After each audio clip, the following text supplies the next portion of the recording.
Hello, everyone, and welcome to our International Pride Day celebration with the Automotive Inclusion Council. That's right. So it is International Pride Day, and I'm excited to see so many of you here and have this conversation today with these four amazing leaders. So before we do that, there's always a little bit of uh, housekeeping and some things that I need to tell you about. So if somebody could give me a little thumbs up if they can see my little slideshow, thank you so much. Appreciate that.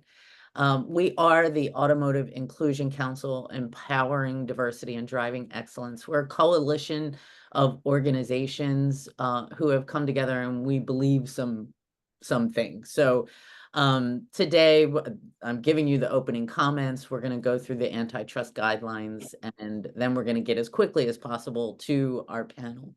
So today, let's talk a little bit about today. Today is International Pride Day, June 28th. And why is it International Pride Day? There's a little something called Stonewall, the Stonewall Inn. And on June 28th, in the early morning of that day, was yet another raid by the police at the Stonewall Inn, which is in Greenwich Village in New York. And it was a moment where the community stood up and said no more. And so 1 year later, there was the first Pride Parade. And the Pride Parade started at Stonewall and went to Central Park. I'm pretty sure it went to Central Park. So there's some amazing history there, and I'm not going to go through it all. It is pretty cool. I am going to offer you, and you'll get these slides, I'm going to offer some resources where you can do your own research. I want to say 2014, somewhere when Barack Obama was president, this day became a national day, National Pride Day. And there is now a history, like a museum, that's the Stonewall Visitor Center.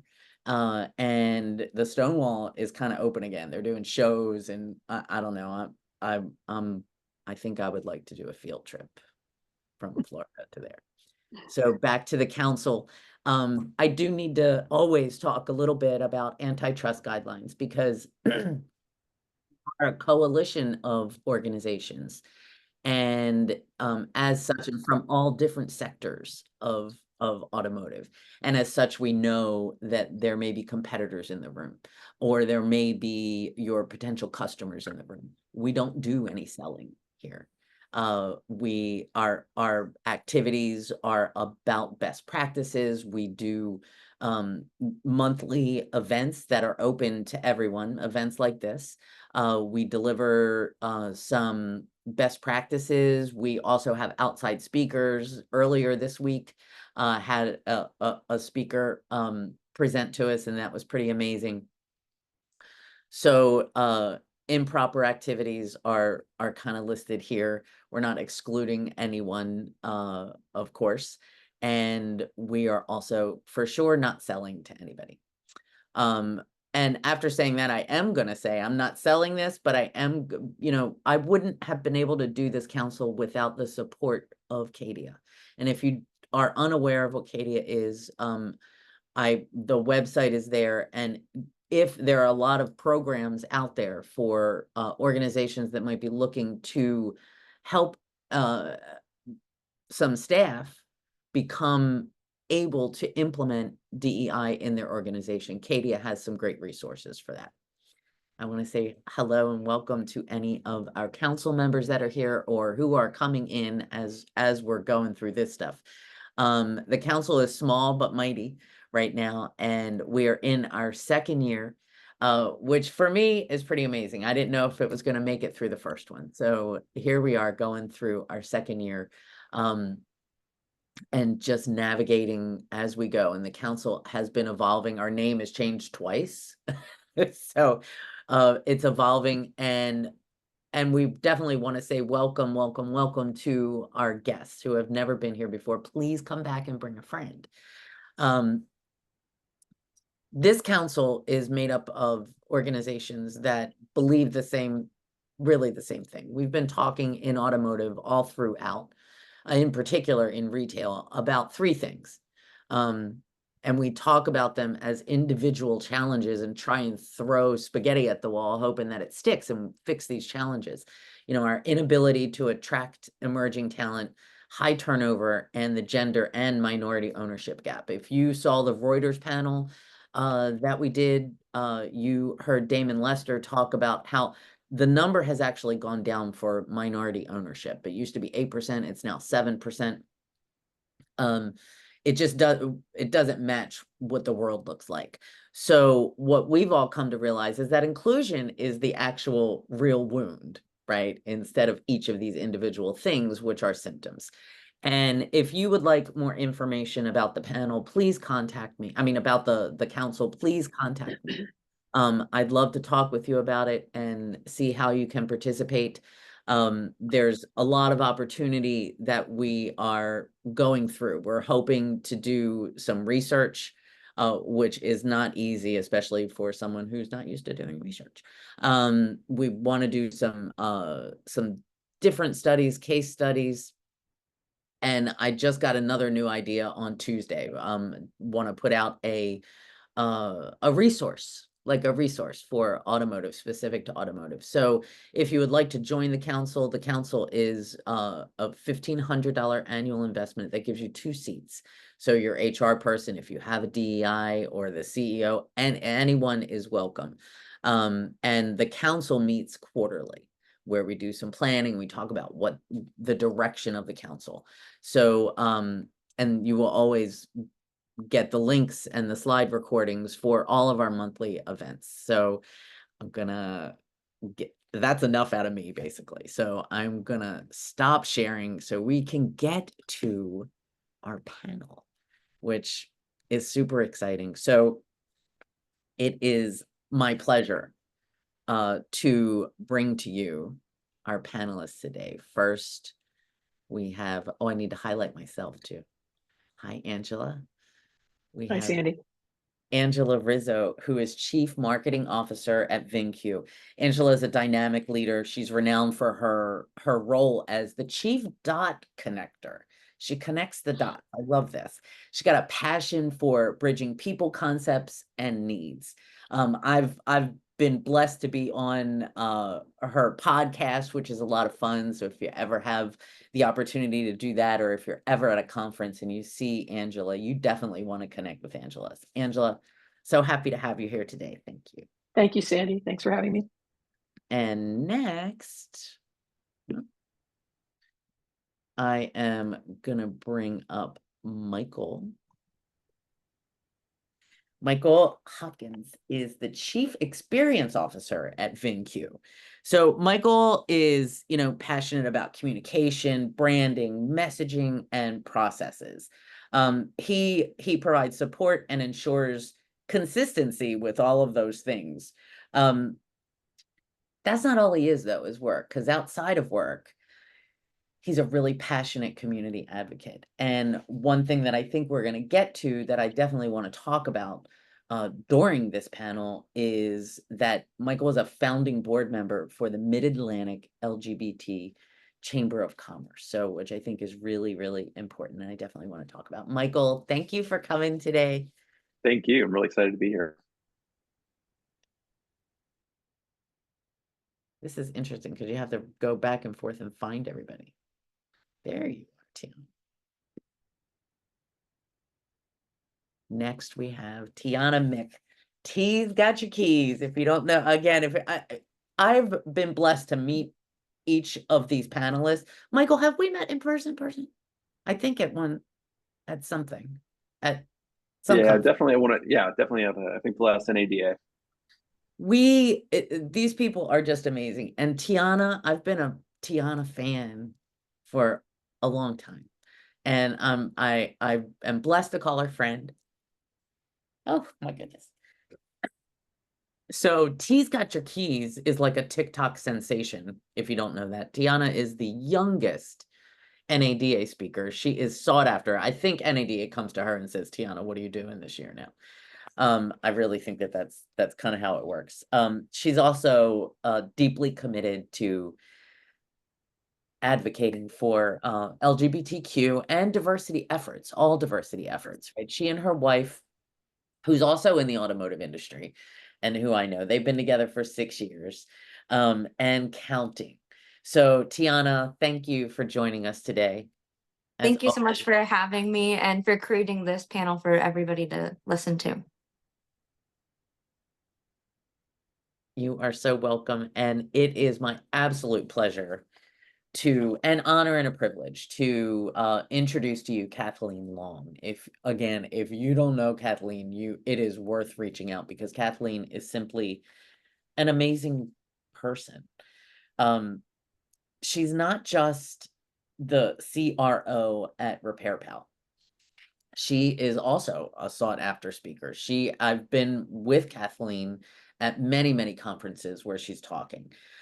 She's a world traveler and she is absolutely a culture builder extraordinaire. Whenever I'm in a conversation that is about culture and Kathleen is in that conversation, I'm taking notes. So this is our panel today. So panelists, I'm gonna set my clock. I'm gonna try and be a respecter of everyone's time today. But let's go ahead and get going. So I have some questions for you. And as I'm gonna show everybody my shirt real fast because it pertains to the first question. So allyship. It is something that is super important in my life. And I could talk about allyship, but I want you to talk about allyship. I'd like to know how non-LGBTQ plus people can support the community or what allyship looks like for you. And so why don't we start there and follow and that maybe with how businesses might be able to encourage allyship within their workforce. So Angela, I'm going to start with you. Okay, great. Well, thank you.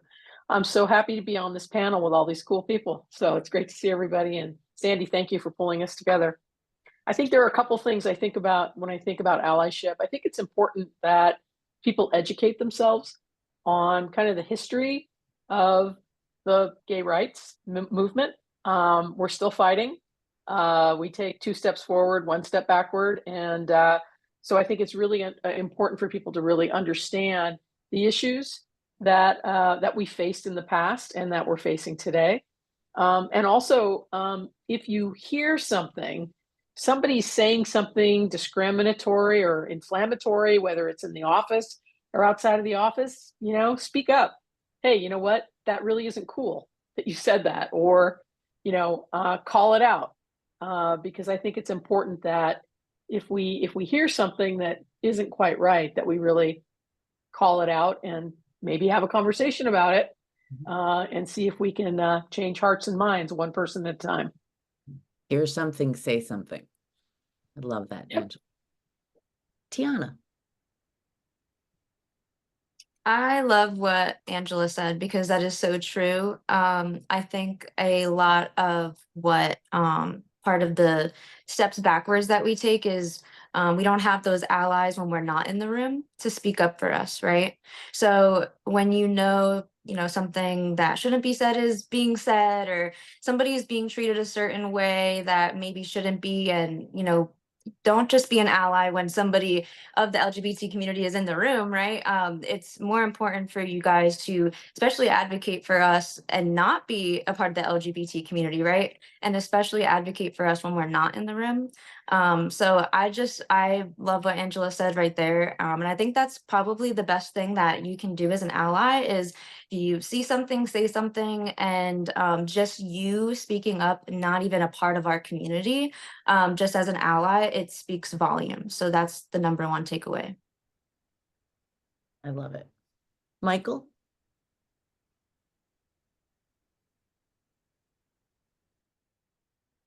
Sorry, I'm keeping myself on mute. I've got a little bit of cold, so I keep coughing. Thanks for having me, Sandy. I'm excited to be here.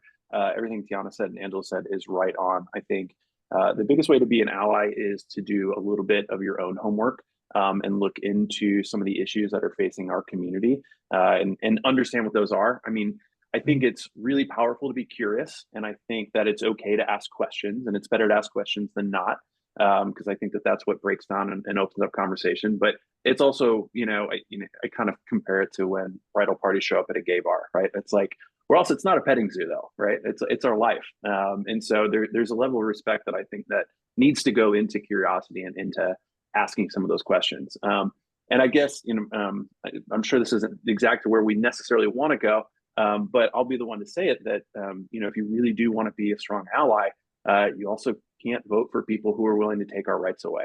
It's one thing to be very friendly with and be friends with someone who is in the LGBTQ community. But if you're going and voting for local, state, or national candidates that are willing to put our rights on the ballot, then that's not allyship. Michael, one big giant thank you. Right. I think what and Kathleen, I'm coming for you because but I wanna being curious sometimes takes some bravery, right? And being able to say, I don't know. How can I think sometimes in the workplace we need to figure out how we make it okay for somebody to say, hey, so I don't really understand pronouns, right? Like, why is that? Can you explain it to me? Like, and respect, I think, is super important. And Michael, I just love what you just said. Thank you. Kathleen. Yeah, so look, everybody has said amazing things. There's a lot of great ways to be an ally. So I think when you're personally evaluating, how do I be an ally to somebody else, right? Which I think of myself both a member of the community and an ally to the community, because I'm not every letter in LGBTQIA plus, right? I'm one letter. And so I think, we're not monolithic, and how you help each individual might be different. You do want to speak up for people. You want to speak up for people when they're not in the room. You want to make sure you're inviting people into the room when they should be there and their opinion should be counted. You want to encourage them to step forward if their voice is not being heard, or create space for that.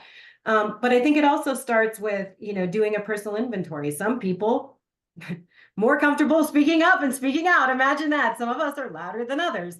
And that's not a comfortable or an authentic place for everyone, right? And so I think a lot of people get scared to be an ally because they're worried that, they're not going to be able to contribute in a way that's meaningful or authentic to who they are as a person. And so, I like to start with sort of encouraging people to do a personal inventory. Like, what resources do you have? What talents and abilities do you have?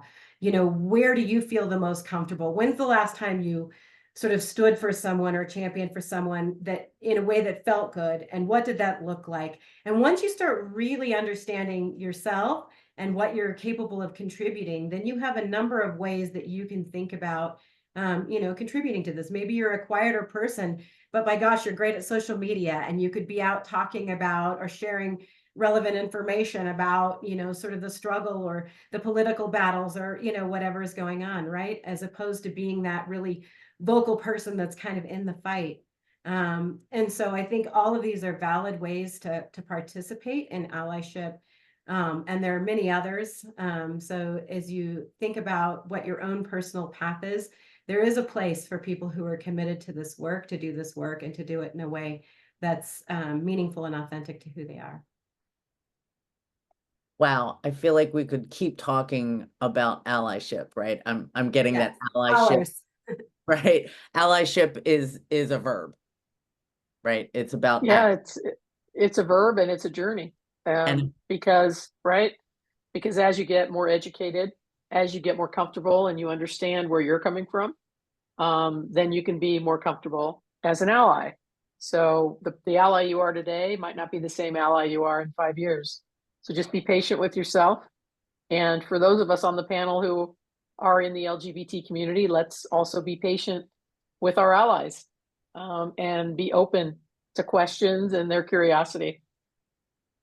I love Yeah, this. something is really interesting, Kathleen. I'm glad that you said, because you don't represent every letter in the alphabet, is 100% right. I think, we can look within the queer community and see a lot of discrimination and a lot of bias that happens. And so, talk about being in rooms where not every single letter is represented. As a gay male, I feel it's a responsibility. I should be representing transgender voice. I should be trying to bring those voices to the table that aren't there, and then finding ways to bring them into the table and bring them to the room. And it's really, really important for us to do that. And even outside of the queer community, I think so much of homophobia is rooted in sexism. Is that it's important for us also to be allies to women who experience a lot of the same issues, because it's the root of I think it's the same root bias. Yeah, absolutely. All of the diversity work I do, I think, stems from my original sort of seed around intersectional feminism. There is no liberation unless all people are free. I know. Tianna's doing the Zoom snap for applause. I love it. So actually, Michael, you just kind of brought in to the conversation a little bit about representation, right? And as Kathleen said, there's many different letters, right? And so I'd like to talk about that a little bit, because we often hear you got to see it to imagine that you can be it.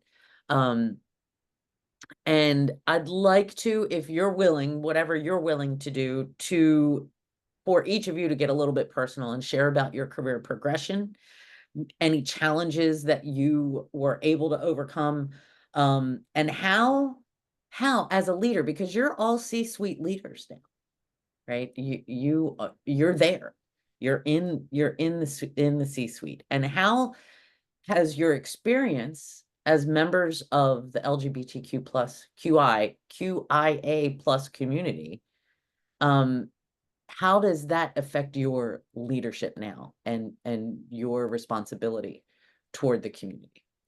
So Kathleen, I'm going to start with you this time. Yeah, so I'm happy to share. First of all, I will say that sort of one of the first things to know about me is I'm straight passing, right? So I walk into a room, I have a 25-year-old son, who I talk about all the time. And so people don't necessarily go, oh, she's bisexual, she's queer. Like, I just know that. I'm not always, wearing a rainbow colored shirt, although I'm a very colorful person in general. And so, that's not necessarily something that people knew early on in my career. And I always, frankly, I hated saying the word bisexual, because it's the only one of the letters that had, like, in the original LGBT, that had the word sexual in it. And you're not supposed to talk about sex at work, right?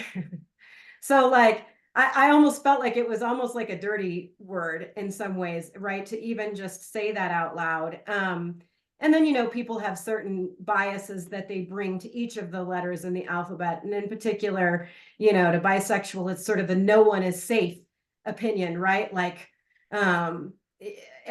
when I first came out to my friends, a bunch of them were like, well, what are you trying to say? Are you attracted to me? Are you this was like a thing that happened. And so in the workspace, this is like a thing that comes up for bisexual people, is that everybody thinks that you're attracted to them because they're in your sort of, most people are represented in sort of what you might be attracted to. And, same thing for pansexual people, right? So it's the same idea. And so, that was challenging for me in the beginning. And it was also challenging for me because I felt like I wasn't queer enough, right? I wasn't that transgender person that's having difficulty passing. I wasn't that, more masculine of center woman who's very, everybody sort of reads as lesbian. And so I felt like those people had more of a struggle, and how dare I sort of speak up, or how dare I, like, bring up, my challenges or my struggle or my sexuality as part of it, because I wasn't really struggling with it, because I was sort of behind this facade of, like, fitting in.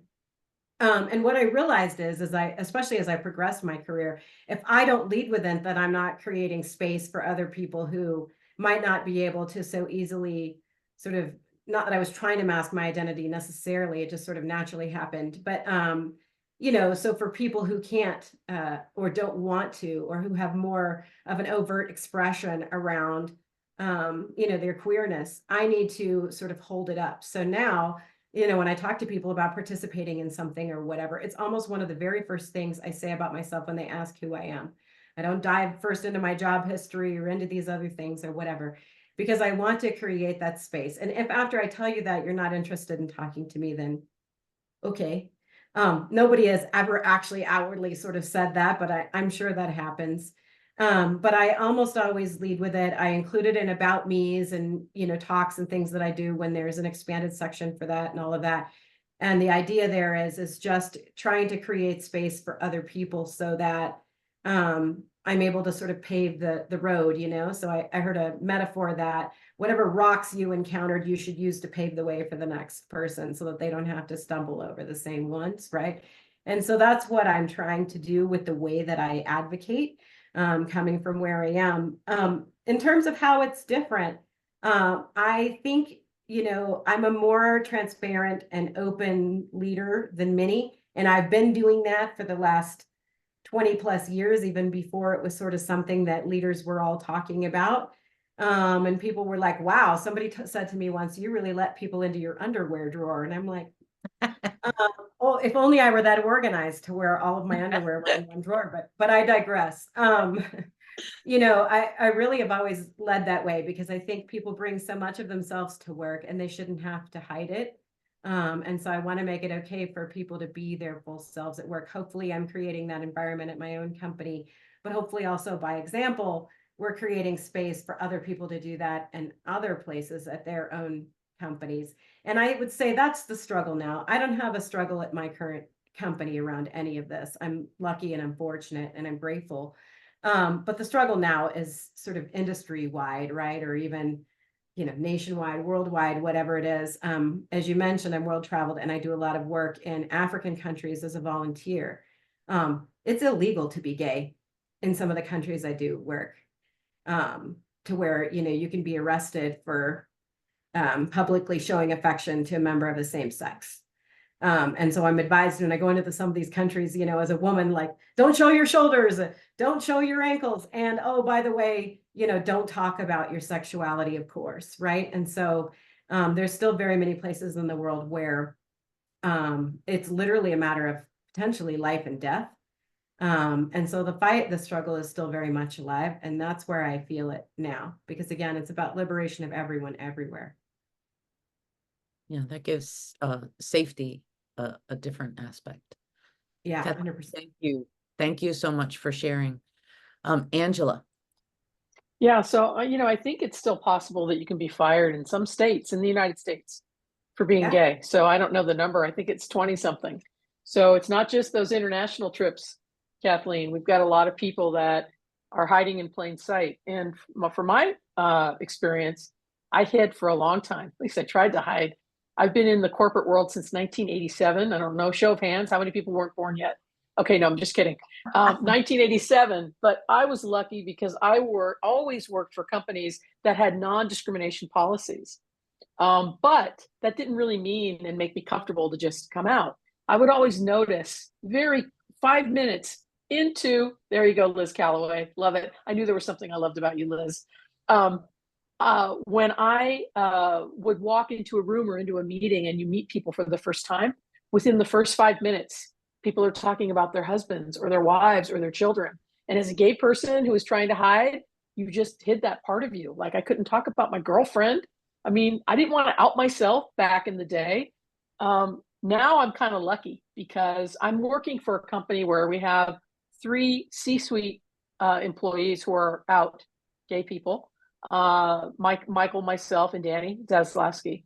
And Danny's created this environment here where, you know, we can be ourselves. And it's very empowering for somebody who's been in business for 37 years. It's very empowering to still like come to work and put a picture of my wife on my desk and talk about the grandkids and all the things that everybody does. You know, we don't have to hide. So I'm very fortunate to be at a company that embraces inclusion and diversity and encourages all of us to just be our authentic selves in the office and outside of the office.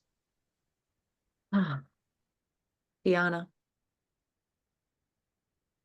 I just wanted to start off by I think a big kind of issue, I don't want to say issue, but standpoint, I guess, is like, oh, nowadays, like I feel like everybody's gay, or now everybody's questioning and this and that. And going back to Angela's point is like, I don't think there was like a lack of gay people there, right? Like the lack wasn't there. That's wasn't the issue.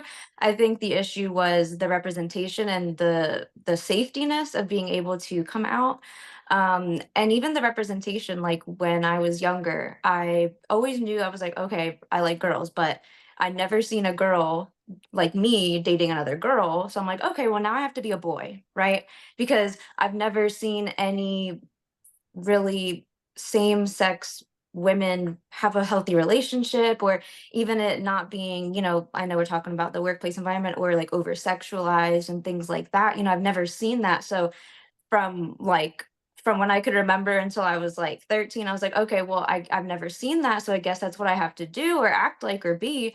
And now when I see representation like in the community of, even like Kathleen was saying, right? You don't have to dress a certain way, you don't have to act a certain way, you can just be you. And or if you don't, right? If you want to dress completely different, that's you. And I think what's really important, especially with the Gen Z generation that I'm in, is that we feel safe to explore those different opportunities, right?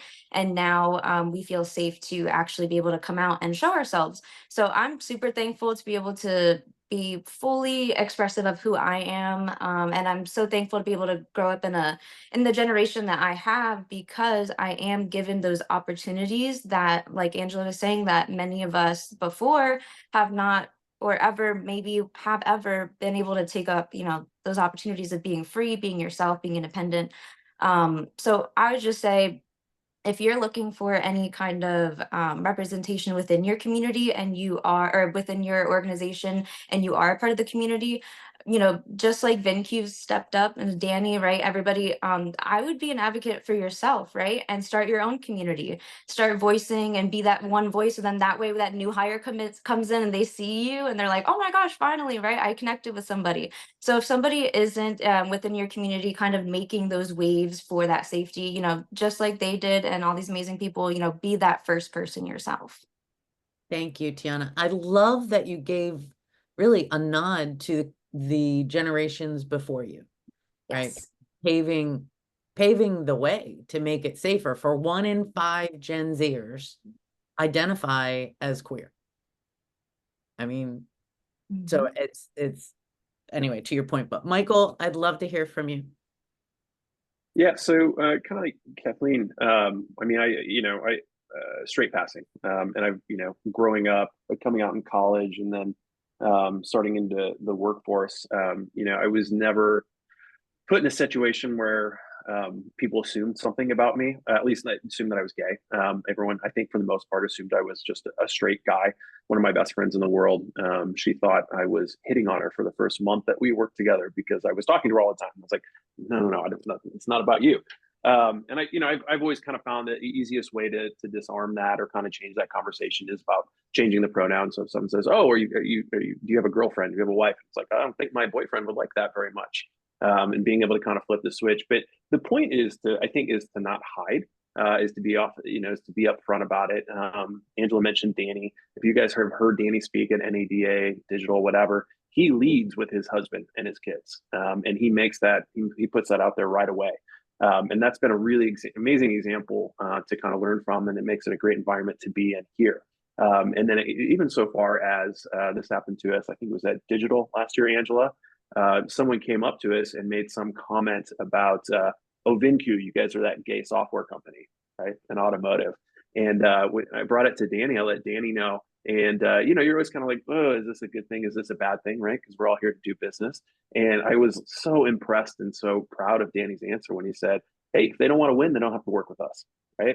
And I think you bring that kind of attitude, that's the authenticity part, right? It's like, I know I'm confident enough in myself and what I'm doing in the place that I'm trying to make, that I don't care what other people think, if this is about who I am. And so that's in terms of leadership style, that's what I try to follow. That's what I try to emulate. But that doesn't mean it's always easy. Angela and I live inside of this VinQ world where it's very safe. Outside of the C-suite, we've got a few other folks that are in the queer community, including someone who's transgender. It's really not an issue here, right? It's a really safe, protected space. But you go to NADA, you go to digital, and you spend a little time at the hotel bar, and very quickly you realize that it is a bubble. And if anyone needs any further proof that all this is still important, I pulled it up before we got started. Tractor Supply Co., which is sort of automotive adjacent, just yesterday had to put out a press release because they had recently done a pride announcement on Instagram, and they had supported a pride parade. And their customers, or they got some customers that were mad at them. So they put out a press release yesterday, and they said, essentially, going forward, we will ensure activities and giving tied directly to our business. For example, they're no longer going to submit data to the Human Rights Campaign as a positive business. They're going to focus more on rural American priorities, education, welfare, veteran causes, being good neighbors, and stop supporting activities like pride festivals and voting campaigns. And one of the other things that they said is they are going to completely eliminate all of their DEI roles and goals stated as a company. That's yesterday. That's 2024. That they said not only are we going to step it back, but we are actively going to remove all of this as a priority for our company. So I think it's just incredibly important for these conversations to happen, but then also to go as an employee, go find the companies that are going to support you. Go find the leaders that represent you, and make sure to support that. If you don't want to win, don't work with me. That's fine, but be on the winning side. Michael, two things. One, organizations need to do that because Gen Z and millennial make up 64% of our workforce. I just said the statistic that 1 in every 5 Gen Z identifies as part of the community, right? Second, I swear I didn't get with you ahead of time to segue me into the next question, right? But one of the topics that I wanted to discuss is that I think is often forgotten by business, right? We know that there's, unfortunately, DEI has been misconstrued, mischaracterized, and completely misunderstood as if it's something new that started in 2020. It is not. In fact, in the late 70s, something like 67% of Fortune 500 companies had robust DEI programming, right? It's not DEI as a profession is nothing new. There has been recognition that there is a business case, and perhaps that business case has changed over the years. But I think that one of the things that is often forgotten about is the buying power of underrepresented communities. So let's talk a little bit about the buying power of the LGBTQ plus community, right? Just in the United States, it's $917 billion purchasing power. There's gay farmers, right? there's Black farmers. All these communities have buying power, and those communities are really only growing. So what I think what I'd like to talk about is how leveraging community can be so important to success and also to monetary success, to success in attracting and retaining, which Michael, you just pointed to, right? Gave me a really sad story that made my heart, my stomach fell when you were talking about that, right? That this happens today. And it's super important that we stand up, right? And that we stand together. And that is what community does. So T, I'm going to start with you because I just happen to know how you have leveraged community. Absolutely. One of the main reasons why I've been able to be the top grossing salesperson at my dealership, when I've worked in the dealer in the past, was literally leveraging the LGBT community. And I kind of was doing research and I realized that I actually took a marketing tactic from the New York City mob. Yeah, like I did. So back actually like before Stonewall and everything was going on, the mobsters knew that the LGBT community was such a attacked, right, group by police and things like that. So the LGBT community actually sought safety from the police, actually from the mob. So the mob would scare off the police to protect the gay bars from, not being shut down. And the LGBT community would be like, we're going to pay you double for drinks, right? We're going to pay you double for coverage. We don't care. You're protecting us. You're advocating for us. And that's kind of what I did, but on the automotive sales side. So all I did was really just kind of be an advocate for the community, right? I was like, hey, you guys need a safe space. You have any questions? I'm here. I'm an active member of the LGBT community. I'm just here to help you out. And just putting out that message, right? And if anybody's listening, if you are working with a company or you're part of a company and they also believe that you are proud to serve the LGBT community, just putting out a message that you do it, it speaks so much volume, because I had just one post, right? It was a Facebook ad, and I just said proudly serving the LGBT community. And I had about like 20 to 30 people DMing me in like 2 or 3 minutes. I had a woman drive an hour and a half away to purchase a vehicle from me. And she was like, T, I don't want you to discount the car. She was like, I want you to just sell me this car, and anything that you make, I just want that to be like a thank you from me. And I was like, you know what, girl, I'm giving you a good deal. Not only that, I'm going to hook up your friends.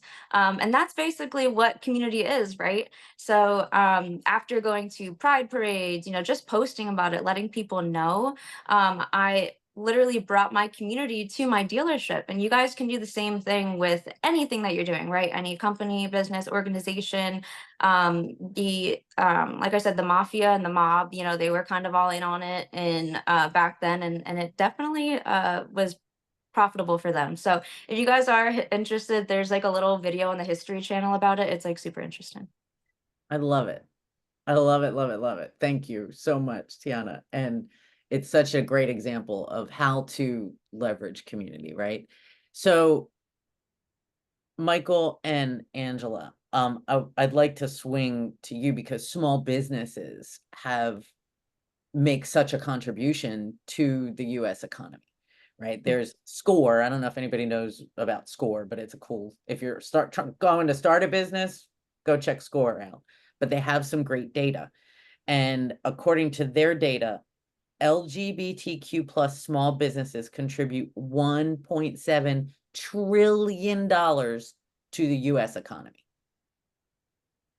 So I know that both of you were involved with, and I think Danny was a founding member of the council, of the chamber, the LGBTQ plus Chamber of Commerce, yeah, in So Kansas City. I'd love for you to talk a little bit about that, how that supports the community and the world at large. Michael, you want to go first, or you want me to? Yeah, sure. I'll jump in. So I as you mentioned, Danny was one of the co-founders. I was on the founding board as well. And in fact, that was my segue into automotive, because I met him on the board and was kind of helping out with some of the initial branding and advertising. He came to me one day and he said, hey, Mike, everyone keeps telling me I'm supposed to put my cars on Facebook. How do I do that? And so I said, well, okay. Sat down, showed it to him. And he said, well, I don't want to do that. Can I pay you to do that?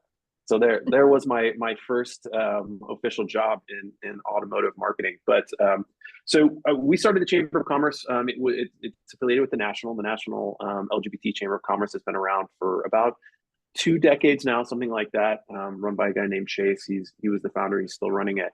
And there's affiliates all over the country. But we had a guy in town that was recognized as one of the Gay Business Owners of the Year. And so he came back to Kansas City really impassioned, really excited about that program, and put together a chamber here in Kansas City. And I didn't think about it this way until Tianna was talking. And I guess maybe the Queer Chamber of Commerce is a little like the mob.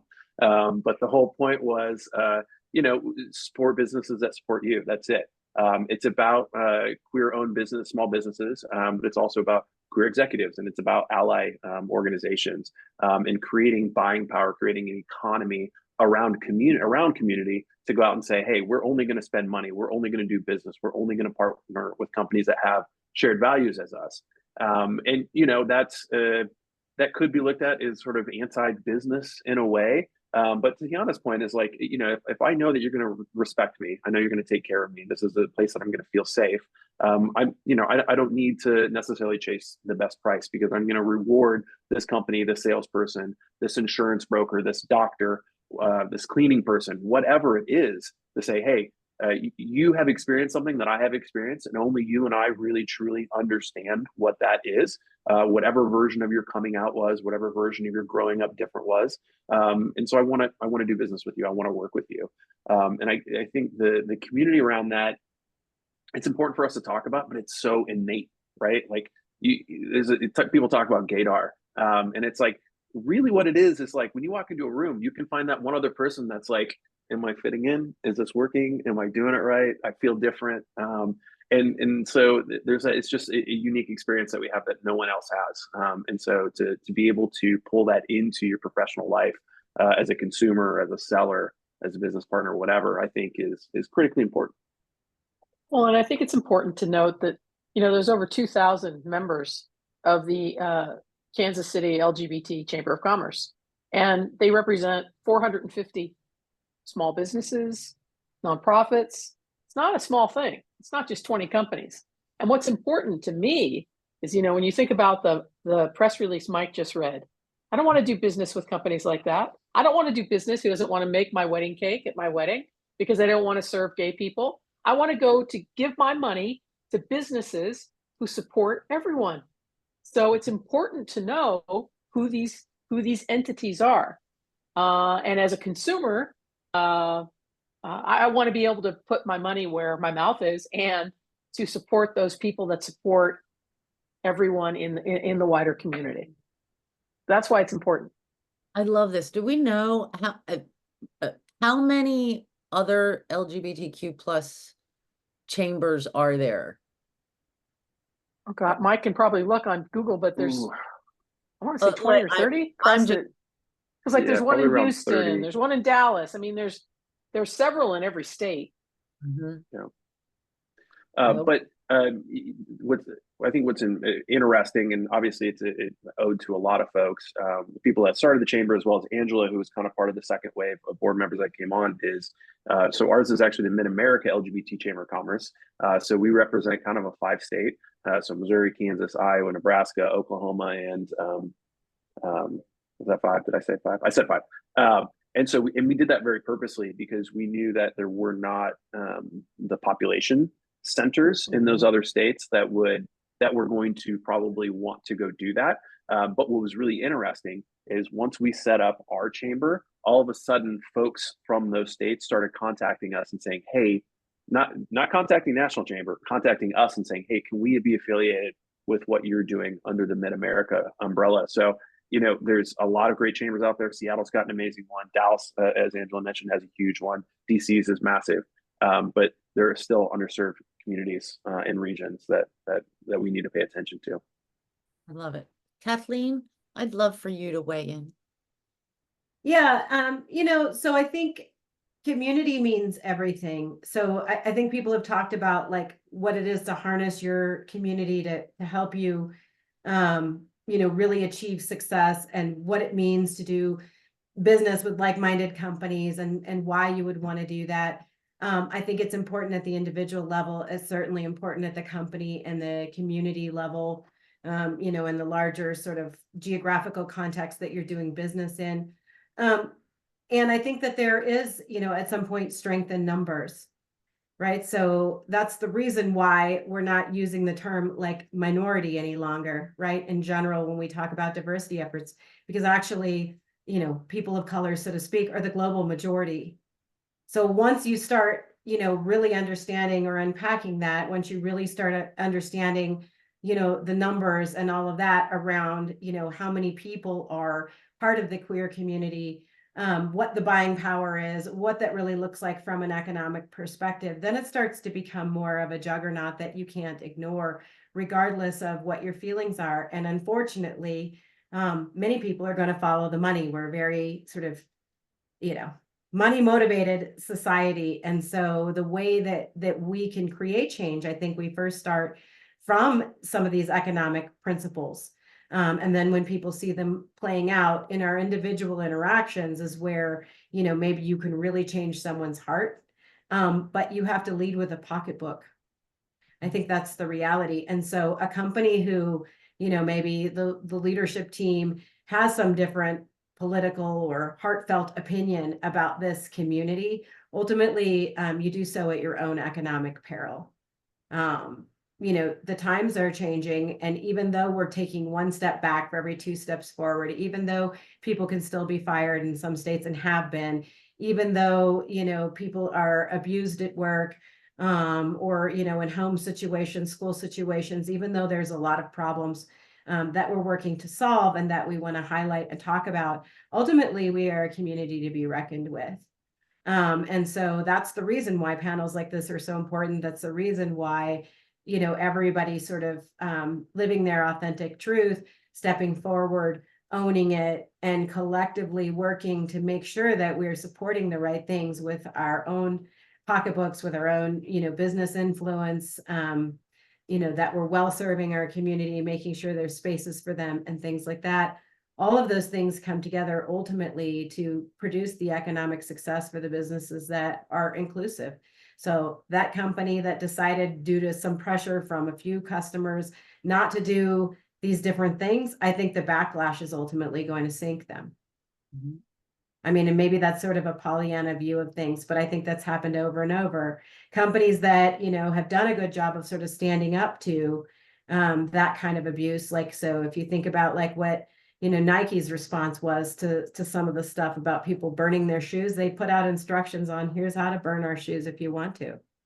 Right? They're like, sure, buy a pair of shoes and burn it. Like, we don't care. Here's instructions on how to safely do that, or, whatever. So companies that continue to sort of stand for the principles of inclusion and to not bow to, a vocal minority pressure, I think ultimately see the results in increased earnings and success and so on. I have yet to see one of these, conservative efforts against a company that continues to stand for it. Submarine a company. It's not happening right now. Economically, I think the numbers are on our side. Kathleen, you're so Because it's the right brilliant. thing. The vocal minority, you're so right and so spot on. The vocal minority. I think so often that it comes down to power, right? And each community, which I don't, Kathleen, sometimes I get very like down in the dumps, right? But you know what? It's not a Pollyanna. The Pollyanna would be the last word I would use to describe you, right? and so this idea that this community, other communities are not gaining in power as time rolls forward. Well, and that's why we keep adding so many letters. So people want to know, why is it now alphabet soup? This is why, because collectively we have more power.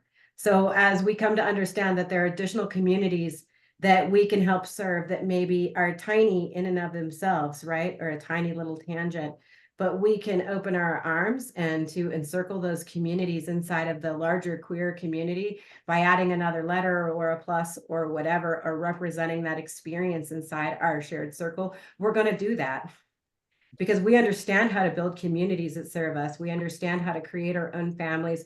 We understand how to create our own space. We're good at that. And we're going to keep combining together because that's where the power is. Yep. I love it. And I would say even when we're not good at it, we still try, right? Y'all really does mean all. And I don't have to truly empathize or understand or be able to put myself in someone's position to respect them. And respecting people is just the right thing to do. And so that's where I think, when people can stand up authentically and just say, hey, that's not right. That's not the right thing to say. Or a company standing and saying, if you want to be mad at us for doing this, then go ahead. It's like, you're not the reason those businesses are successful. The reason Nike got a lot of great praise for that is because it was the right thing. That's it. It was just the right thing to do. Yeah, there's skills to learn, right, about being an ally. There's workshops that people can go to be able to take a deep breath and be able to interrupt the bias that you're seeing in a way that is effective, right? Calling people in rather than calling people out is something that I've learned, right? That I've tried to learn, to help change those hearts and minds that Angela was talking about. So, believe me, I want to keep talking, but it is 2:01, right? This has been such a powerful hour for me. And I can only hope that anybody who is here with us today or watching on the replay has enjoyed this conversation, and just the knowledge that has and experience, strength, and hope that has been shared here today as much as I have. So I'm going to stop recording, but I'm not going to close the Zoom room. So hold on just a minute. Thank you everyone for joining. If you're watching on the replay, I hope you enjoyed it and contact us.